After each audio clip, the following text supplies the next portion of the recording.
செம்மஞ்சேரி அரசு மேல்நிலைப் பள்ளியில் கொண்டாடிய குடியரசு தின விழாவில் மாணவர்கள் சாகசம் செய்து அசத்தினர்.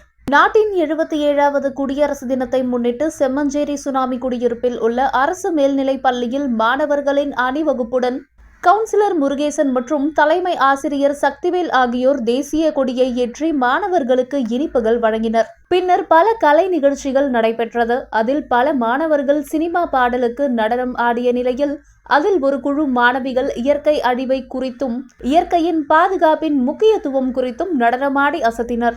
அதேபோல் தேசிய கொடியை கையில் ஏந்தியபடி மாணவர்கள் சாகசம் செய்தும் அசத்தினர்.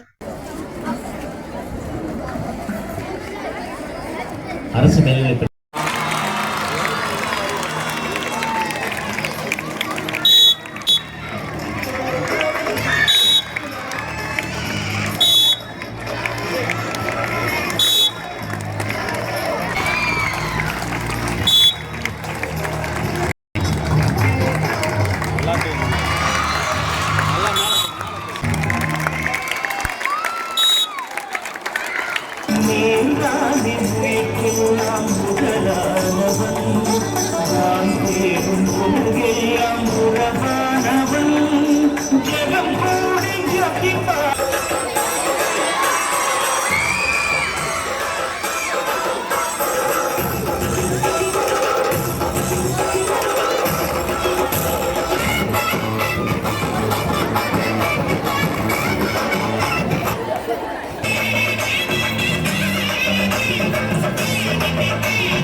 இந்த நிகழ்ச்சியை பற்றி சிறப்பாக நமது முன்னாள் ஊராட்சி மன்றத்துடைய தலைவர் அவர்கள்